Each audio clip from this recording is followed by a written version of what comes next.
Hello friends, मैं अशोक पटेल एक बार फिर से आपका स्वागत करता हूं सेट थियरी के ये वीडियो लेक्चर सीरीज़ में। आज के लेक्चर में हम देखेंगे सेट पे कौन कौन से ऑपरेशन डिफाइन करते हैं और उसके बारे में डिटेल में जानेंगे। तो स्टार्ट करते हैं आज का लेक्चर। ये मेरे लेक्चर के आज के कंटेंट्स हैं। Union of two sets, intersection of two sets, complement of a set, symmetric difference of sets, De Morgan's law, Cartesian product of sets. तो फर्स्ट ऑफ ऑल हम यूनियन ऑफ सेट से start करते हैं। तो कोई भी दो या ज़्यादा सेट्स हैं तो हम ये ऑपरेशंस पहले उसमें यूनियन ऑफ सेट्स हम डिफाइन कर सकते हैं, जिसमें दो या दो से ज़्यादा हमें सेट चाहिए। तो डेफिनेशन देख लेते हैं। The union of two set A and B is the set U, जो हम यूनियन उसको मैथमेटिकली बोलते हैं, which consist of all those elements which are either in A or in B, including those which are in both. In symbols, we write A union B is equals to in set X, X belongs to A or X belongs to B. तो यहाँ पे students एकदम direct easy फंडा है कि A और B दो sets है हमारे पास, तो उसका यूनियन हम कैसे डिफाइन करेंगे। तो दोनों में से किसी एक में भी एलिमेंट्स है तो वो उसके यूनियन में आएंगे। इसका डेफिनेशन का मतलब ये है। ओके, जैसे यहाँ पे हमने लिखा था x बिलोंग्स टू a और x बिलोंग्स टू b। इसको समझने के लिए हम एक एग्जांपल यहाँ पे लिया है। लेट कैपिटल A 2 4 6 8 और b हमने लिया है 6 8 10 12। तो a यूनियन b इसका क्या होगा? तो सभी एलिमेंट्स इसमें कवर हो जाएंगे, जस्ट रिपीट नहीं करने, इसका आपको ध्यान रखना है। जैसे 2 आ गया, 4 आ गया, 6 आ गया, 8 आ गया। तो इसमें से देखते हैं 6 8 10 12। तो 6 8 तो ऑलरेडी इसमें आ चुके थे ए में से, तो वो रिपीट। देखो स्टूडेंट, यहाँ पे आपको ये बात ध्यान रखनी, सेट में एक ही एलिमेंट आप दो बार लिखोगे यूनियन में तो उसका कोई मीनिंग नहीं बनता। तो ए रिपीट नहीं करने आपको, यूनियन में ये ध्यान रख रहा है। तो नए एलिमेंट्स कौन से होंगे? 10 और 12। तो ए यूनियन बी का मीनिंग ये हुआ ए एंड बी के सभी एलिमेंट्स उसमें आ जाएंगे मगर रिपीट एलिमेंट्स नहीं होंगे। तो ये है यूनियन का कॉन्सेप्ट। इसको हम वेन डायग्राम से भी समझ सकते हैं। ये उसका यूनियन का वेन डायग्राम है। ये ज्योमेट्रिकल ग्राफिक्स इसलिए ये वेन डायग्राम से डिफाइन करते हैं कि आपको अच्छे से समझ में आए कि एक्चुअली क्या होता है। तो देखो, ये सेट है ए, ये सेट है बी, तो ए यूनियन बी क्या होगा उसका? ये सेट बी और उसमें कॉमन एलिमेंट सभी आ जाएंगे। तो ये होता है ए यूनियन बी का वेन डायग्राम। तो वेन डायग्राम इसीलिए इंपॉर्टेंट है कि उसको आपको जो ज्योमेट्रिकली अच्छे से समझ में आए, इसीलिए। ओके, तो ये वेन डायग्राम सभी ऑपरेशंस में भी मैं दिखाऊंगा आपको। तो ये है यूनियन का Venn diagram. Union of sets की कुछ प्रॉपर्टीज हैं, तो यहाँ पे हमने मेंशन की है। A union A is equal to A, इसको आइडेंटिटी प्रॉपर्टी बोलते हैं। A union phi is equal to A union U is equal to U. तो जैसे हमने ये आगे भी बोला कि यू क्या है? यू एक यूनिवर्सल सेट है जिसमें से हम कोई भी सेट डिफाइन करते हैं। जैसे हमने प्रीवियस लेक्चर में बताया था यूनिवर्सल सेट का डेफिनेशन कि यूनिवर्सल सेट क्या होता है। तो ऐसा सेट जिसमें से हम कोई भी सेट डिफाइन करते हैं। तो जैसे यहाँ पे समझे तो ए सेट यूनिवर्सल सेट में से डिफाइन किया हुआ है, तो दोनों का यूनियन करेंगे तो यू ही आएगा। ओके, तो ये भी आपको समझना है। तो A subset of A union B, तो ये तो ऑब्वियस होगा कि ए यूनियन बी है, ए से बड़ा ही होगा, तो A subset of A union B. B is also subset of A union B. A union B is equal to B union A, commutative properties को बोलते हैं। तो ये भी इसकी होल्ड होगी। तो अभी आपको तो ये प्रॉपर्टी याद रखनी है सभी, आगे हम उसके बारे में डिस्कस करेंगे डिटेल्स में, एग्जांपल और भी प्रॉपर्टी वेरीफाई करेंगे अलग अलग सेट्स के लिए। लास्ट प्रॉपर्टी है A union B union of C is equal to A union B of union C. इसको हम बोलते हैं एसोसिएटिव प्रॉपर्टी। तो ये सभी आपको याद रखनी है। इंटरसेक्शन ऑफ सेट्स, तो इंटरसेक्शन क्या होता है? The intersection of two sets A and B is the set of all those elements which belong to both A and B. Symbolically, we write A intersection B is equal to X, X belongs to A and X belongs to B. यहाँ पे देखो student and word use किया हुआ है, तो intersection कैसा होगा, दोनों में कॉमन एलिमेंट्स जो होंगे वही हम लिखेंगे इंटरसेक्शन में। देखो स्टूडेंट, तो इसको अच्छे से समझने के लिए हमने यहाँ पे एक एग्जांपल लिया है। Let A 2 4 6 8 and B 6 8 10 12। तो यहाँ पे आप जैसे देख रहे हो 2 4 इसमें नहीं है और 10 12 इसमें नहीं है, दोनों में कॉमन एलिमेंट्स 6 8 है, तो इसका इंटरसेक्शन होगा 6 8। फिर से समझिए, अगर नहीं समझ में आया तो ए हमारा सेट है 2 4 6 8 एंड बी है 6 8 10 12। तो इसका इंटरसेक्शन कैसे होगा 6 8, क्योंकि वही एलिमेंट्स इसके कॉमन है। ओके, तो ये इंटरसेक्शन क्या होगा, इन दो सेट का इंटरसेक्शन या तीन सेट का हम इंटरसेक्शन लेंगे, तो इंटरसेक्शन दैट मीन्स उसमें जो कॉमन एलिमेंट्स है वही आएंगे। ये वेन डायग्राम है इंटरसेक्शन का। देखो ये ए सेट है या बी सेट है, तो उसमें इंटरसेक्शन ये शेडेड या तो कलर्ड पार्ट आप बोल सकते हो, वो जो कॉमन पार्ट है वही है। तो ये हमने वेन डायग्राम इंटरसेक्शन का यहाँ पे दिखाया है, तो ये भी आपको समझ में आ गया होगा। इंटरसेक्शन मीन्स दोनों सेट का ये कॉमन पोर्शन, तो ये जो इतना पोर्शन बनता है इसको हम बोलते हैं intersection of two sets A and B. ये कुछ प्रॉपर्टीज है इंटरसेक्शन की। A intersection A is equal to A, identified property बोलते हैं इसको। A intersection of five is equal to five, क्योंकि ये फाइव एक एम्प्टी सेट है, तो उसका इंटरसेक्शन करेंगे तो कॉमन एम्प्टी ही निकलेगा, इसलिए A intersection U is equal to A intersection B is subset of A intersection B subset of B, A intersection B is equal to B intersection है, जिसको हम कम्यूटेटिव प्रॉपर्टी बोलते हैं। लास्ट प्रॉपर्टी है A intersection of B intersection C, इसको हम ऐसे भी लिख सकते हैं A intersection of B of intersection C, इसको हम बोलते हैं एसोसिएटिव प्रॉपर्टी। तो ये भी सभी आपको याद रखनी है। अभी आती है कॉम्प्लीमेंट ऑफ अ सेट, इसकी डेफिनेशन देखते हैं। अभी एक समझ लोगे यू कोई आपके पास यूनिवर्सल सेट है एंड ए कोई यूनिवर्सल सेट में से एक सबसेट लिया हुआ है, then the complement of A is the set of all elements of U which are not the element of A। इसका मीनिंग ये हुआ कि अगर हम A सेट U में से कोई डिफाइन कर रहे हैं तो A का एलिमेंट कैसे हम बोलेंगे, A सेट के अलावा जो भी U में एलिमेंट्स होंगे उसको हम बोलेंगे कॉम्प्लीमेंट। तो सिंबॉलिकली हम लिखते हैं उसको A डैश, या कई बार A बार भी लिखते हैं, A अपर सफिक्स में सी भी लिखते हैं, तो ये सभी भी आपको ध्यान में रखना है।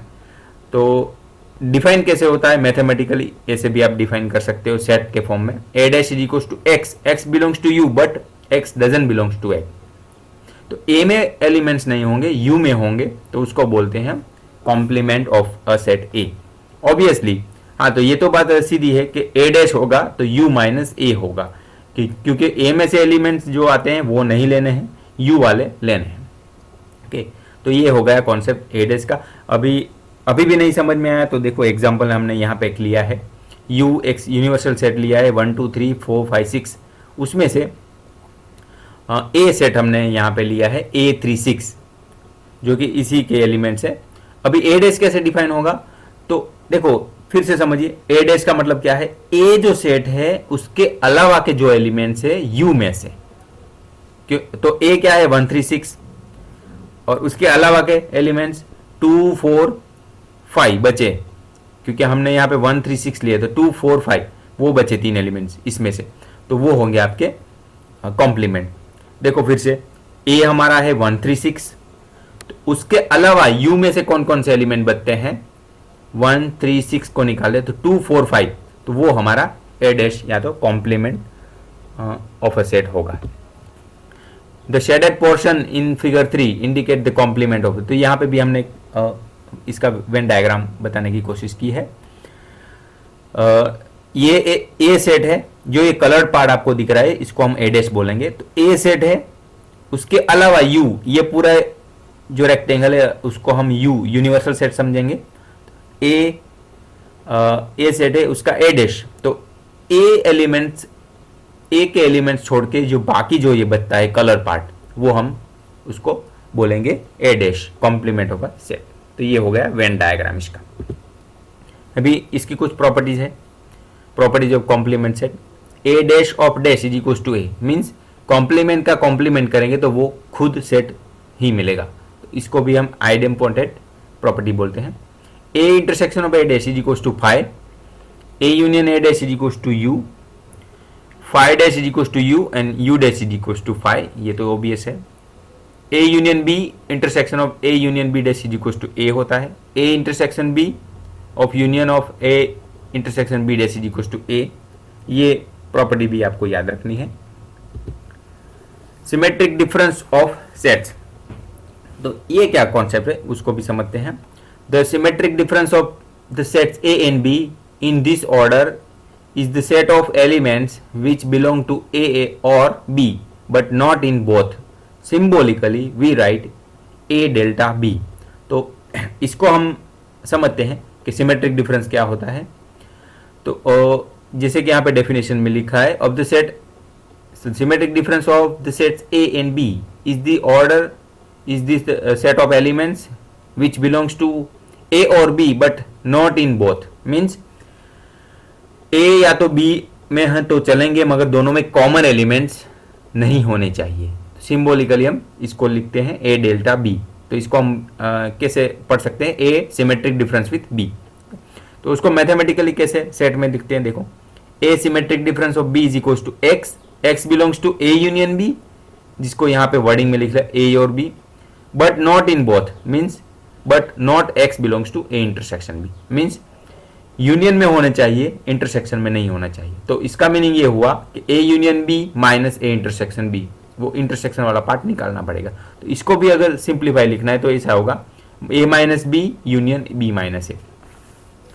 तो यहाँ पे एक एग्जांपल लिया है, let A is equal to 1 2 3 4 5 6, B is equal to 2 4 6 8, then A minus B is equal to 1 3 5 होगा एंड बी माइनस ए 8 होगा। जैसे यहाँ पे ए माइनस बी कैसे डिफाइन करते हैं वो भी आप समझ लो।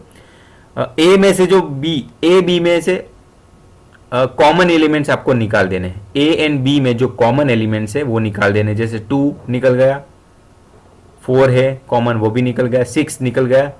तो ए में 2 4 6 निकलने के बाद कौन कौन से एलिमेंट बचे, तो 1 3 5, तो इसीलिए हमने ए माइनस बी लिखा है 1 3 5।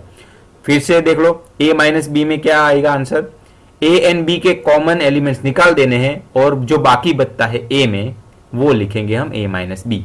तो जैसे कि यहाँ पे 2 कॉमन है, 4 कॉमन है, 6 कॉमन है, वो निकल गए, तो ए में बचते हैं 1 3 5, इसीलिए ए माइनस बी होगा 1 3 5। तो बी माइनस ए निकालते हैं, तो बी माइनस ए में देखो बी एंड ए में कॉमन एलिमेंट्स तो जैसे हमने देख लिए 2 4 6 कॉमन है, तो उसके अलावा बी में क्या बचता है, तो 8 ओनली बचता है। 2 4 6 वो तो कॉमन निकल गए, बाकी बचता है 8, तो बी माइनस ए आएगा 8। तो ऐसे हम सिमेट्रिक डिफरेंस का कॉन्सेप्ट समझ सकते हैं। इसका वेन डायग्राम समझ लीजिए।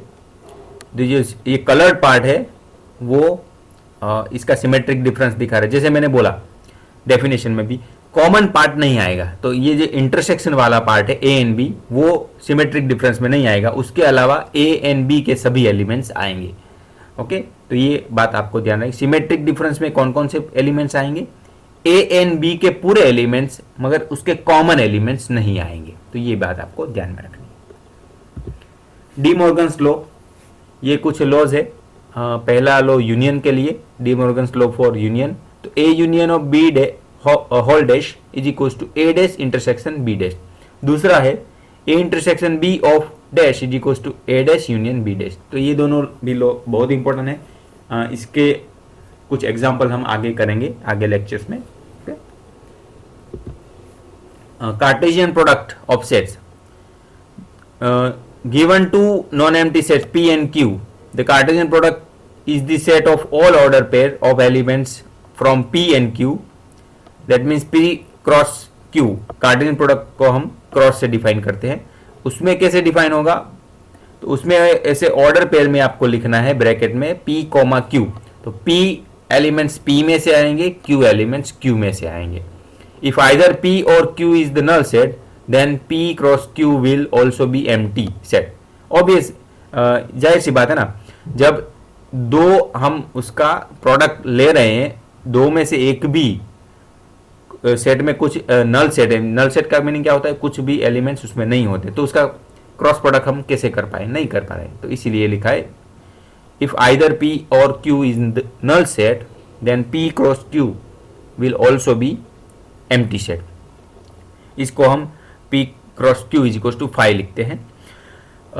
कार्टेशियन प्रोडक्ट को समझने के लिए एक एग्जांपल हमने लिया है। If A is equal to red blue and B में तीन एलिमेंट है B C S। A में देखो दो एलिमेंट्स रेड कॉमा ब्लू और B में तीन एलिमेंट्स है B C S। तो A क्रॉस B कैसे डिफाइन होगा, तो पहले रेड को फिक्स करते हैं, ये तीनों को इसके साथ लिखेंगे। तो रेड पहले ब्रैकेट में रेड के साथ कॉमा करके B, फिर रेड के साथ कॉमा करके C, फिर रेड के साथ कॉमा करके S। ओके, फिर ब्लू की बारी, ब्लू में ये तीन की पेयर बनानी है, ब्लू के साथ B, ब्लू के साथ C, ब्लू के साथ कॉमा करके S। तो ऐसे हम इसका क्रॉस प्रोडक्ट, कार्टेशियन प्रोडक्ट हम डिफाइन करते हैं। तो अभी आपको ऐसे थोड़े चांसेस है कि कहीं पे गलती हो, एक एलिमेंट चूक जाए, तो इसका भी एक उपाय है कि आप कितने नंबर ऑफ एलिमेंट्स आएंगे ए क्रॉस बी में वो भी जान सकते हो। कैसे, जैसे इसमें देखो ए में कितने नंबर ऑफ एलिमेंट्स थे, 2, बी में कितने थे, 3, तो 2 को 3 के साथ गुना करेंगे, 2 मल्टीप्लाई बाय 3, तो मिलेगा आंसर 6। तो हमारे पास 6 एलिमेंट्स ए क्रॉस बी में मिलने चाहिए। तो यहाँ पे हम देख रहे हैं 1 2 3 4 5 6, तो ऐसे 6 हमारे पास है। तो इसमें भी चांसेस ऐसे कम हो जाते हैं अगर आपको ये पता है कि कितने number of elements cross product या तो कार्टेशियन प्रोडक्ट में मिलते हैं। तो इससे आपको थोड़ा इजी हो जाएगा। तो स्टूडेंट एक बात आप ध्यान रखो, यहाँ पे हमने डेफिनेशन कवर किए हुए ये लेक्चर में, और उसके काउंटर एग्जाम्पल के तौर पे एक एक एग्जाम्पल लिया है। सभी एग्जाम्पल एक ही लेक्चर में डालने से क्या होगा कि वीडियो बहुत लंबा हो जाएगा। तो इसीलिए हम क्या करेंगे कि नेक्स्ट जो लेक्चर्स है, 1-2 लेक्चर्स, इसमें हम काफ़ी एग्जाम्पल्स कवर करने की कोशिश करेंगे। तो आशा करता हूँ ये वीडियो लेक्चर आपको ज़रूर पसंद आया होगा। अगर आपको पसंद आया तो इसको लाइक कीजिएगा, शेयर कीजिएगा दोस्तों के साथ, और कमेंट करके ज़रूर बताइएगा कि आपको ये वीडियो कैसा लगा। और मेरे चैनल को भी सब्सक्राइब करिएगा, तो आपको ऐसे इंटरेस्टिंग वीडियो मिलते रहेंगे। धन्यवाद।